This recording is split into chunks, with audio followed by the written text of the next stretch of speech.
안녕하십니까. 경영 원론 수업 시작하도록 하겠습니다.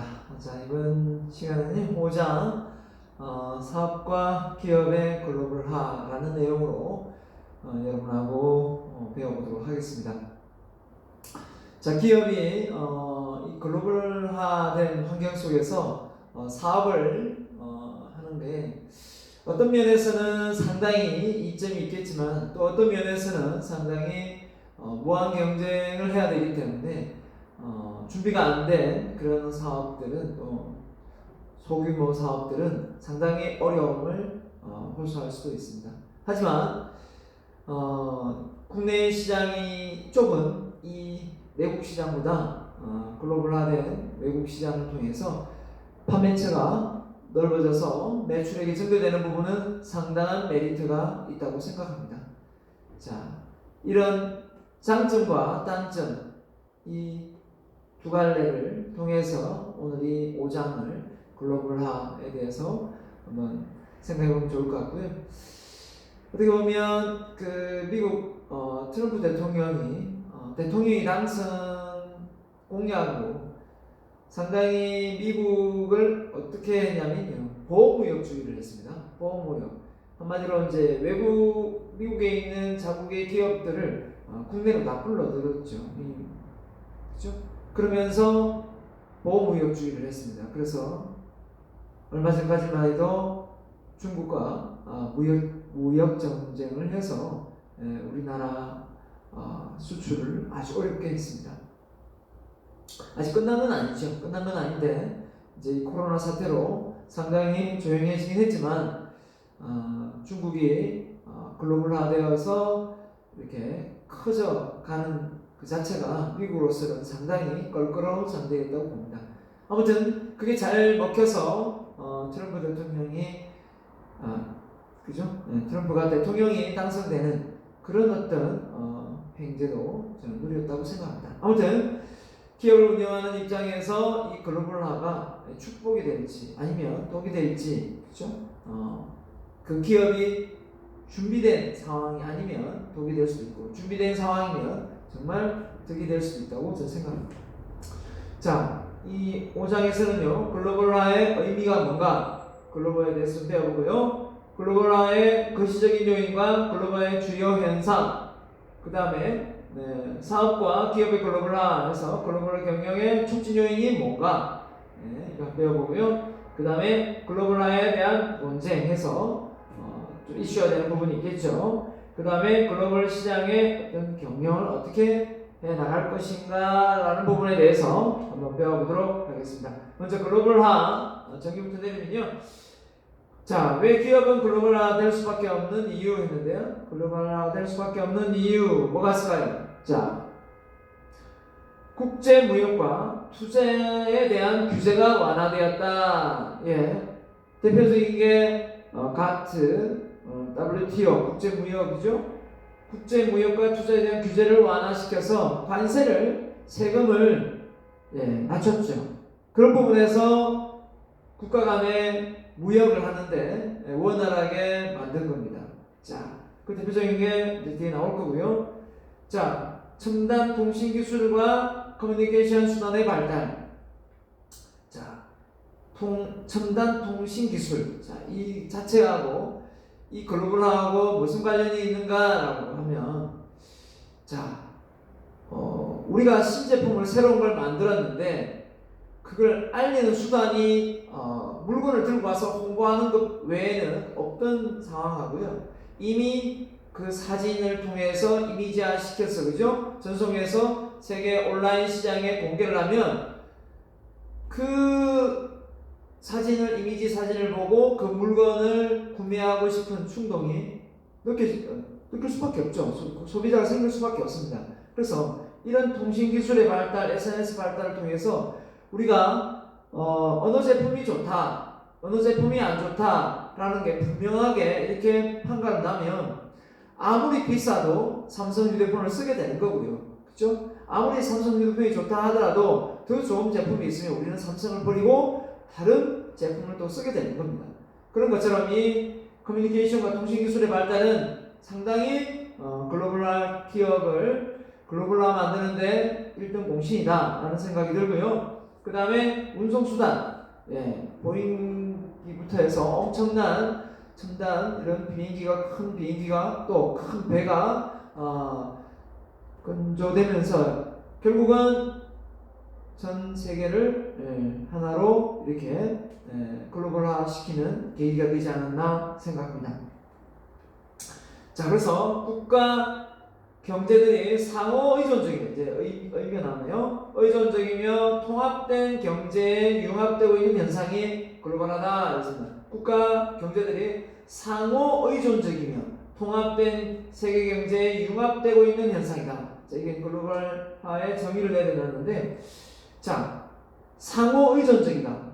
그렇기 때문에 한마디로 이야기하면 제품이 하나 나오더라도 그 원료나 뭐 디자인이나 또 뭐 회계나 재무나 뭐 여러 가지 유통 과정이 하나의 국가에 이렇게 딱 통틀어서 다 만드는 것이 아니라 다국적 기업을 통해서 여러 나라의 최고의 전문가들이 그 제품을 싸고 저렴하고 또 부가가치를 만들어내기 위해서 이제 정보를 공유해서 소비자에게 가장 빠르고 질 좋은 제품을 저렴하게 구매할 수 있는 그런 기회를 이 글로벌화를 통해서 가능하게 하고 있는 겁니다. 자, 그래서 미국의 이자율이 상승한다. 우리나라 주가가 곤두박질 친다. 미국의 이자율이 올라가는 거하고 우리나라 주식하고 무슨 상관이 있느냐라고 한다면 외국계 기업이 우리나라에 투자를 해야만 우리나라 주식이 올라가거든요. 우리나라 인구가 작기 때문에 국내에 있는 내국민들의 개미 투자자가 아무리 주식을 많이 사고 한다 하더라도 올라가지 않습니다. 외국계 큰 손들이 투자를 했을 때 주가가 올라가겠죠. 그런데 미국의 이자율이 올라가면 국내 주식을 투자하는 것보다 자국의 은행에다가 투자를 하겠죠. 그러면 결국 우리나라 이런 소규모의 국가들은 주식이 내려갈 수밖에 없는 거죠. 자, 이런 글로벌화의 어떤 장점도 있지만 이렇게 뜻하지 않게 서로 이렇게 물리고 물린 어떤 상호 의존적인 관계 속에서 힘든 점도 많습니다. 자, 그 대표적인 게 일본하고 우리가 상당히 이 관세에서 많이 양보하고 서류 절차도 많이 없애고 해서 삼성이 반도체를 생산하는데 많은 부품을 공급받아서 쉽게 제조가 됐습니다만은 이렇게 이번 정부하고 일본하고 사이가 안 좋은 관계로 어떻게 됐습니까? 백색 국가로 내몰리면서 어떻게 됐습니까? 반도체 생산에 차질을 꾀하는 그런 상황이 발생된 적도 있죠. 결국은 글로벌화의 문제점이 노동 생산성 부족과 지역의 일자리 감소. 뭡니까? 노동 생산성. 자, 우리나라 잘 나가는 현대 자동차 한번 볼까요? 현대자동차 지금 공장이 울산에도 되게 큰 게 있지만 이 공장이 인도나 베트남이나 캐나다나 유럽 쪽에 여러 나라에 있는 걸로 알고 있습니다. 만약에 그 공장들이 국내에서 다 건설되어서 만약에 자동차가 만들어졌다면 어떻게 되겠습니까? 지금 현대자동차 직원들의 월급이 한 1억 넘어갑니다. 자, 그러면 그 대단한 연봉인데요. 거기에 투입된 그 인원들 보면요, 제가 현대자동차 직원들 대부분이 고졸이 참 많습니다. 현장직에 있는 분들은요. 그럼 쉽게 이제 단순 업무직이라는 거죠. 자, 그렇게 봤을 때 국내 그 많은 회사들이 국내 그 현대자동차의 공장들이 다 건설이 됐다면 지금처럼 취업에 대한 어려움을 우리가 겪고 있을까요? 좀 더 완화됐겠죠. 그렇죠? 그런데 왜 현대자동차가 외국을 나갑니까? 자, 나가는 이유가 일단은 그 나라의 그죠? 자동차를 생산해서 관세에 대한 이득을 보고 그죠? 세금에 대한 이득을 보고 또 그 현지에 있는 노동력을 또 값싼 노동력을 활용해서 자동차를 만들기 때문에 또 거기서 바로 이제 수출을 할 수 있기 때문에 상당히 이득이 있죠. 자, 근데 국내에서는 워낙 또 노동자들의 힘이 강성 노조에 대해서 대모를 너무 많이 하니까 사실 힘든 점도 많다고 알려져 있습니다. 아무튼 이렇게 일자리 감소, 실업률을 증가시키는데 이 부분이 앞서 말한 대로 트럼프가 자국 내 기업들을 다 국내로 불러들이는 그런 어떤 정책을 펼쳐서 상당히 보호무역주의를 해서 인기가 많았습니다. 그게 어느 정도 통했어요. 미국의 금리가 한때는 되게 올라갔거든요. 이번에 코로나 사태가 터지지 않았다면 계속 미국 금리가 올라가고 우리나라 금리도 어느 정도 같이 따라 올라갔을지도 모릅니다. 하지만 그렇죠? 지금의 상황은 완전히 반전됐죠. 자, 경쟁력이 없는 국가와 지역은 글로벌의 희생양이 될 수가 있다. 말 그대로 큰 시장이 좋긴 한데 이 덩치 큰 또 경쟁력이 있는 큰 기업이 조그만 중소기업이나 그죠? 이런 벤처 회사들은 맥을 못 추는 거죠. 왜냐하면 워낙 규모의 경제로 질 좋은 제품으로 저렴하게 들어오기 때문에 경쟁력에서 어려울 수 있습니다. 그렇기 때문에 이걸 좀 모면하기 위해서 어떻게 합니까? 인수합병을 하거나 아니면 그죠? 전략적 제휴를 하거나 이렇게 하게 되죠. 자, 다국적 기업의 사례로 다국적 기업의 진출에 관한 장단점에 관한 내용의 영상이 EBS에서 찍은 내용이 있더라고요. 자, 그 내용을 여러분에게 이렇게 영상을 보여줄 수도 있는데 여러분이 그냥 각자 유튜브에 밑에 다국적 기업의 의의 진출에 따른 장단점 이렇게 치면 이 영상이 첫 화면이 이렇게 되어 있습니다. 나옵니다. 네, 한번 보셔야 돼요. 자, 여러분이 본다고 가정하에 이 내용을 넘어가겠습니다. 자, 미래 예측의 어려움. 자, 어떻게 극복할 수 있을까? 그랬습니다. 자, 우리 책에 나온 사례입니다. 미래 예측. 자, 그 사례 내용입니다. 여러분, 미래를 잘 예측하는 사람이 상당히 어떻겠습니까? 성장하고 기업을 안정적으로 이끌어갈 수 있겠죠. 자, 그런데 이 사람이 찰스 다윈입니다.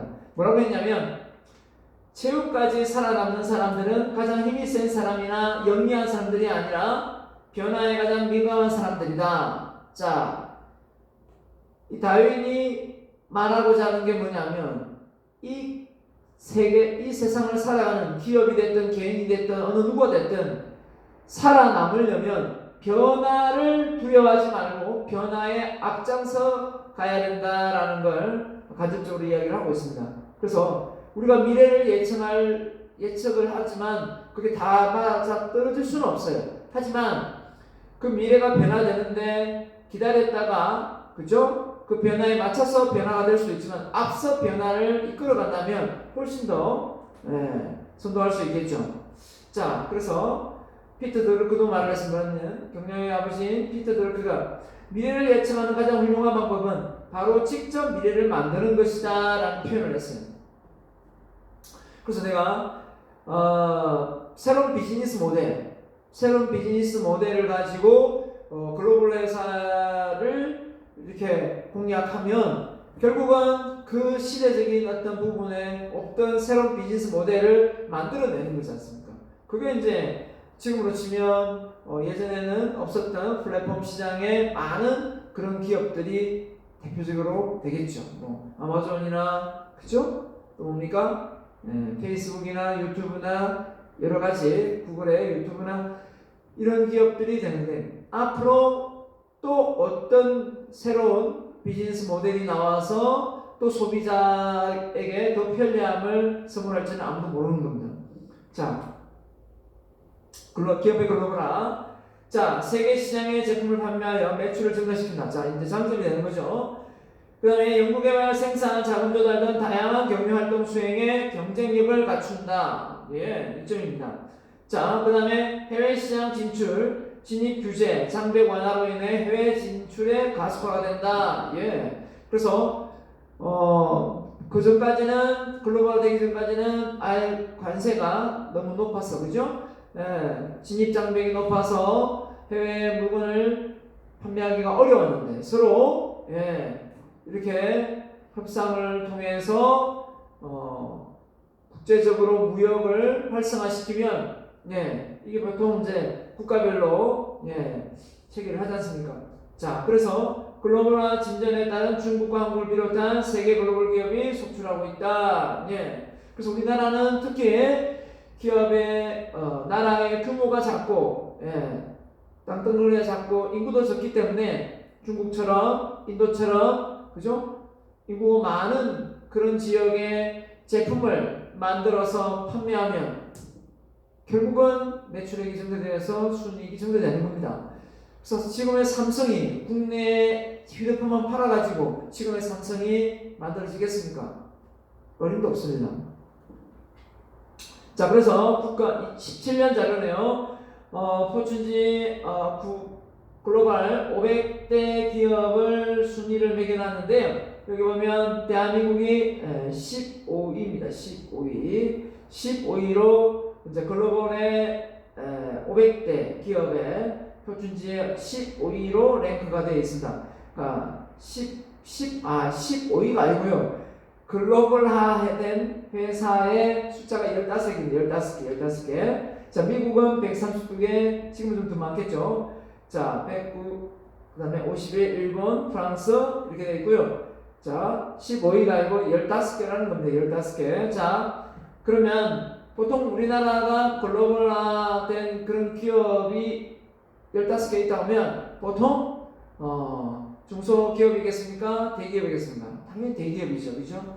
자, 이런 점에서 우리가 또 우리나라 내에서 대기업과 이 중소기업의 어떤 월급의 임금의 격차 이런 것도 심화되고 있어서 사실은 이런 부분에서 좀 간격을 좁혀 나가는 게 우리나라의 숙제이기도 합니다. 자, 대한민국을 예를 들면 자, 당연히 1위가 삼성이고요. SK홀딩스, 자동차, 포스코, LG, 한국전력 이렇게 쭉 있습니다. 아무튼 이렇게 글로벌화 되어 있는 이 상황에서 글로벌화 순위, 글로벌화 숫자, 글로벌화 순위가 있는 삼성이 1인데 글로벌 순위가 여기는 순위 맞네요. 여기는 15위. 제가 이거하고 헷갈렸네요. 여기 숫자하고 여기가 15하고 앞에 15가 있길래 여기는 글로벌 숫자, 글로벌 숫자고 숫자가 적고 많고 되는 거고 여기 대한민국의 숫자지만 이게 삼성은 15위다. 세계 국가 중에서 15번째다. 대단한 겁니다. 그죠? 대단한 겁니다. 물론 뭐 1, 2 하는 그죠? 휴대폰도 있지 않습니까? 자, 그 다음에 현대자동차, LG, 그죠? 더 내려갑니다. 자, 이렇게. 날보기는 하이닉스 해도 335 순위네요. 아무튼, 이렇습니다. 자, 그 다음에 글로벌화의 거시적 요인 했는데요. 자, 볼까요? 자, 관세와 무역에 관한 일반 협정. 가트라는 표현을 많이 쓰죠. 제네바에서 이 협정이 체결되었다고 제네바 협정이라는 표현도 씁니다. 자, 국제무역기구 WTO 이렇게 가장 많이 알고 있는 이게 벌써 결성되고 그 다음에 WTO 결성됐으니까 결국은 가트든 WTO든 국제무역의 투자 여건을 더욱 자유화시켜서 노력한 결과 시간장의 글로벌 생산을 그죠? 추진하자라는 의도입니다. 서로 협업해서 관세를 철폐시키고 그죠?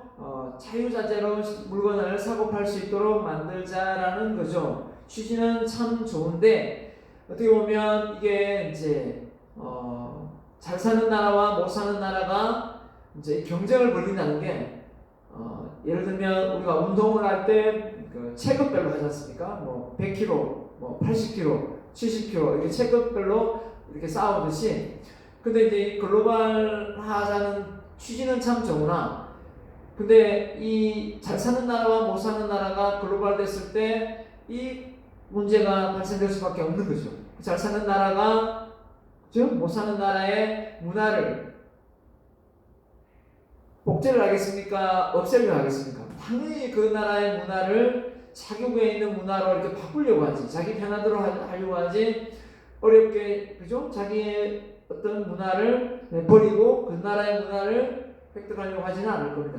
자, 아무튼 무역 장벽의 감소와 무역과 투자에 대한 규제를 완화해서 완전히 지구촌을 한 덩어리로 보자 이거죠.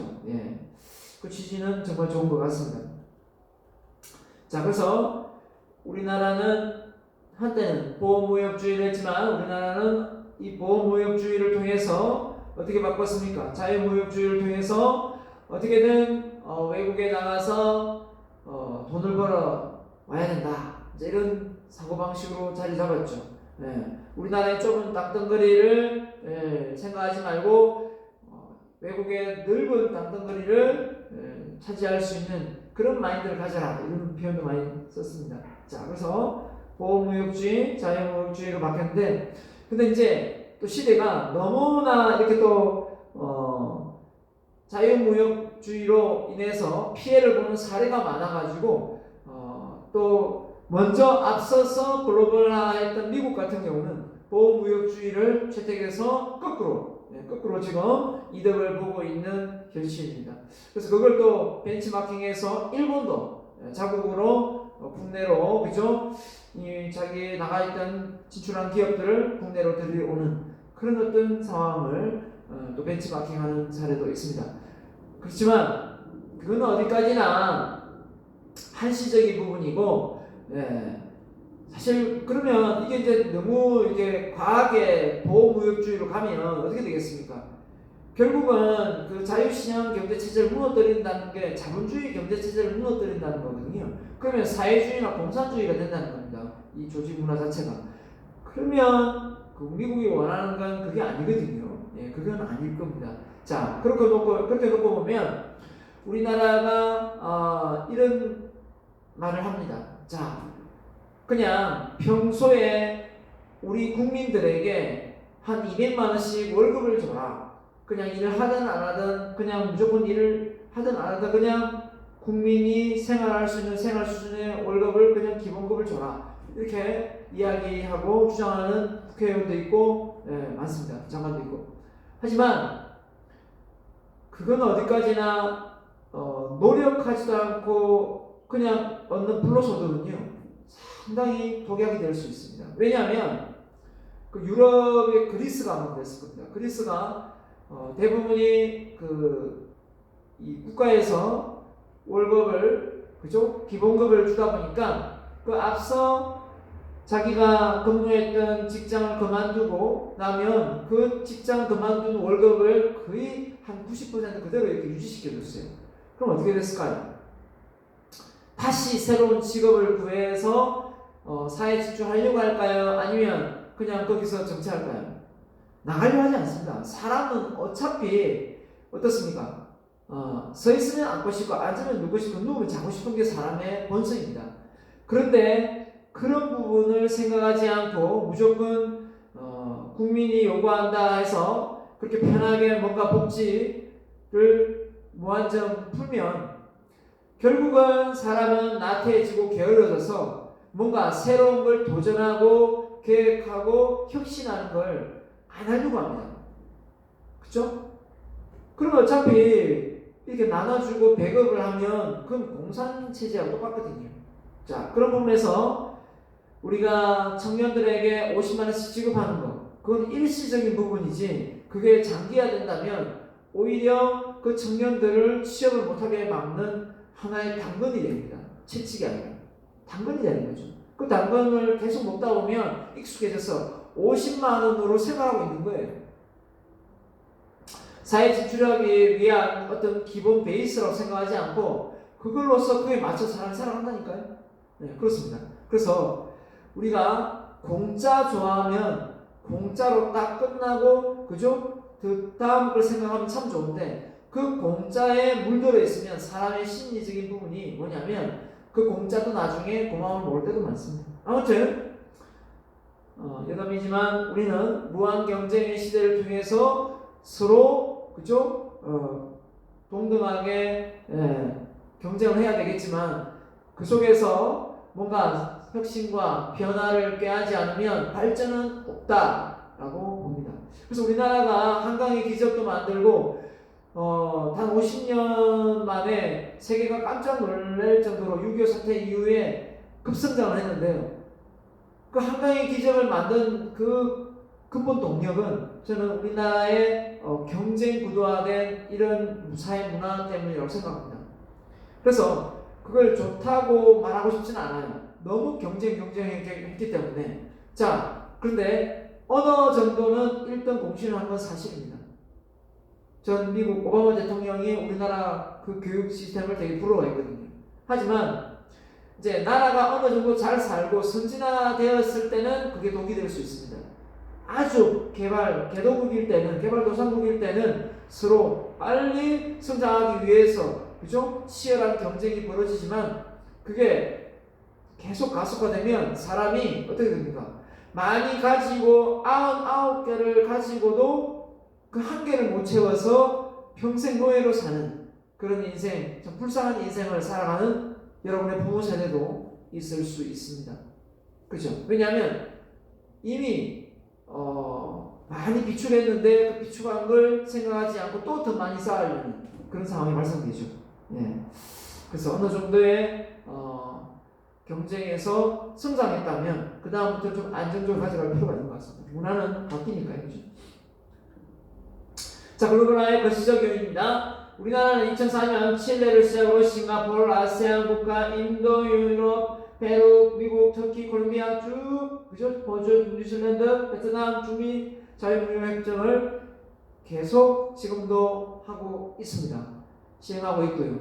자, 이렇게 해서 글로벌화 시켜놓으면 우리 자국의 국민 그죠? 기업들이 앞다투어 나가서 돈을 많이 벌어올 수 있지 않습니까? 자, 글로벌화의 주요 현상입니다. 자, 현상 시장의 글로벌화, 생산의 글로벌화. 자, 이렇게 나누는데 두 가지로. 자, 시장의 글로벌화 말 그대로 시장 자체가 커지는 걸 이야기하고 생산의 글로벌화. 자, 노동에 관련된 어떤 에너지, 토지, 자본 등 그죠? 국가 간의 가격이나 품질 차이를 활용하기 위해 전 세계적으로 국가의 에너지 생산 활동을 추진하는 거죠. 자, 국가에 대한 독립적인 존재하는 국가의 시장을 하나의 거대한 글로벌 시장을 통합하는 것. 그래서 시장이 커진다. 그래서 코카콜라, 맥도날드, 스타벅스, 삼성전자, 이케아 등 많은 글로벌 회사들이 전 세계에 있다. 대한민국은 모르는데 삼성을 아는 경우도 있다. 그렇죠? 네, 그런 경우도 있습니다. 자, 그 다음에 생산의 글로벌화. 말 그대로 생산 부품을 얘가 이제 보잉사 787 기종이 나오는데요. 이 만드는 부품이 1만여 개라고 합니다. 1만여 개인데 미국에서 다 생산하느냐? 그게 아니라 다 일본, 프랑스, 영국, 이탈리아 등 500개의 납품업체를 공급을 받아서 그 제품을 딱 조립을 미국에서 하겠죠. 결국은 이미 7, 8종 기종 자체가 외국에서 다 만들어져서 이렇게 결합을 하는 겁니다. 결국은 이미 생산의 글로벌화가 되어 있는 것이죠. 네. 자, 우리나라도 마찬가지입니다. 최근에 코로나 사태로 현대자동차가 문을 닫았는데 왜 그렇습니까? 중국의 부품 공급이 차질이 생겨가지고 중국이 먼저 코로나를 그죠? 타격을 입지 않습니까? 그러면 그때 아는 거죠. 우리나라 현대자동차가 중국에 납품을 받아서 현대자동차 부품을 공급받아서 생산하고 있구나. 그냥 자체로 중국에 있는 거는 중국에 생산하고 우리는 우리가 만들어서 생산하는 줄 알았는데 우리네 국내에 있는 현대자동차 밴드 회사가 한 2,000개가 된다 했는데 그 2,000개에 속하지 않는 또 다른 부품이 중국에서 넘어오는구나. 이제 알게 된 거죠. 이 사건을 통해서. 그 전까지는 모르고 있다가. 자, 그래서 산업과 기업의 글로벌화입니다. 글로벌화 경영 촉진 요인. 자, 알고 있어야 되겠죠. 이 부분은 시험 나올 수 있습니다. 촉진 요인이 뭐냐? 국내 시장에 제한된 생산입니다. 자, 이게 이제 국내에서 판매하다 보니까 더 이상 이제 수요를 다 이제 고객이죠. 인구가 적으니까 그래서 더 넓은 무대로 나가고 싶은 거죠. 자, 그 다음에 기술의 변화. 자, 운송수단 아까 했던 통신수단의 발달로 낮아진 항공료, 낮아진 항공료, 인터넷 발달로 실시간 온라인으로 연결되어서 새로운 신제품들이 공개가 되면 자, 그런 부분에서 어떻습니까? 외국에서 너도나도 사고 싶어서 들어올 수 있겠죠. 자, 글로벌 경쟁. 자, 그래서 해외 경쟁. 사실 어떻게 보면 나는 글로벌화하지 않겠다 해서 자국 내에서 계속 생산해도 외국계 기업들이 자국 내에 들어와서 판매하고 있으면 글로벌 기업하고 경쟁하고 있는 건 맞습니다. 내가 나가서 경쟁을 하나, 내가 가만히 있으면서 외국계 기업을 경쟁하나 어느 게 낫겠습니까? 내가 그 적진을 향해 나아가서 내가 거기서 선점하는 게 낫겠습니까? 가만히 있다 당하는 게 낫겠습니까? 그런 거 놓고 보면 이미 그죠? 글로벌 경쟁에서 뒤처지지 않으려면 삿발을 맞서 잡고 싸울 수 있는 그 큰 무대를 향해 중국을 향해 나아가는 것이 맞겠죠. 자, 자원의 접근입니다. 자, 세계 어느 국가에 있든 간에 비용을 감소시키고 인력, 그죠? 이런 부분에 저리로, 그죠? 예. 비용을 감소시킬 수 있는, 원자재를 감소시킬 수 있는 그런 국가가 있다면 갈 수밖에 없죠. 예, 자원의 접근, 그 자원을 쉽게 행동할 수 있는 부분이 되겠습니다. 자, 그래서 글로벌화에 대한 논쟁이죠. 논쟁. 자, 이 부분은 자, 글로벌을 찬성은 하지만 그래도 이런 부분에서 보호무역주의를 해야 된다. 글로벌화가 다 좋은 게 아니다. 자, 이런 부분이 되겠죠. 자, 먼저 글로벌화의 반대 시기입니다. 자, 외국계 그저 기업의 시장 잠식에 따른 실업의 증가, 실업, 미숙련 노동자의 임금 하락, 그죠? 그래서 이제 한마디로 하면 임금의 격차가 심화되는 거죠. 기술력 바탕으로 하다 보니까 그 전까지는 농사만 짓다가 그냥 몰랐는데 정말 나보다 탁월한 뭐 컴퓨터 뭐 다루는 기술이나 이런 여러 가지 기술이 있다 보면 그러면 내가 저 사람하고 능력 차이가 있구나라는 걸 느끼게 되죠. 그 전까지 모르고 있다가 그죠? 예. 자, 환경의 파괴 심화. 자, 외국계 기업이 와서 우리나라에 공장을 짓고 막 한다 보면 어느 정도는 노동력을 그죠? 실업을 감소시킬 수도 있지만 또 다른 환경적인 측면에서 보면 또 뭡니까? 환경을 파괴할 수 있는 부분도 있을 수 있고요. 자, 고유 문화 파괴 이게 많죠. 파괴하는 문화 제국주의를 불만드는 자, 문화 제국주의. 예. 한마디로 자국의 문화를 외국에 그냥 강제로 그죠? 예, 심화시키는 거죠. 그래서 우리가 받아들이고 싶지 않아도 그게 편리하고 좋으면 그 문화가 받아들여지는 건 사실이지만 그리고 기존에 가지고 있던 전통의 그 문화는 보존하고 싶은 게 우리 사람 심리 아닙니까? 그죠? 네, 그런 부분이 모든 게 사라진다 그러면 좀 많고 슬프지 않을까라는 생각도 좀 듭니다. 근데 문화 자체가 사실은 그죠? 눈에 보이는 건 보이지는 않지만 매일 우리가 활용하고 쓰고 있는 거죠. 그죠? 그 대표적인 음식 문화를 예를 들면 우리가 아침에 무조건 밥을 먹었습니다. 밥을 먹고 출근하는 게 기본인데 요즘 밥을 먹고 아침을 먹고 출근하는 사람이 많지 않지 않습니까? 뭐 토스트나 그죠? 시리얼이나 뭐 그죠? 이렇게 다양하게 문화가 바뀐 부분이 참 많습니다. 자, 일자리 소득입니다. 부유한 선진국의 생산직 일자리는 감소하고 맞죠? 오히려 이제 해외 선진화의 앞다투어 중국의 공장 이전하고 보니까 선진의 생산 일자리가 감소한다. 그래서 미국이 이제 트럼프가 이걸 안 거죠. 이 부분을 정확하게 알고 있었기 때문에 국내로 보호무역주의를 해서 다 들어오게끔 다 하지는 않았지만 들어오는 이점에 대해서 그죠? 공장 부지를 싸게 짓도록 했죠. 자, 환경과 노동 정책입니다. 자유무역을 허용하여 환경보호와 노동자 보호에 대한 규제가 약한 개발도상국은 생산시설 이전 노동인권을 유린하고 환경 파괴를 할 것이라는 주장입니다. 맞죠? 그래서 결국은 그 지역을 발전시킨다는 부분하고 이게 파괴되는 부분하고 참 헷갈려요. 그죠? 어떻게 보면 그 자연을 보면 보존해야 되지만 또 그것이 너무 또 미개발 지역이 되어 있으면 또 사실 어려운 점도 많거든요. 그래서 어떻게 보면 국내에서 가장 그 길이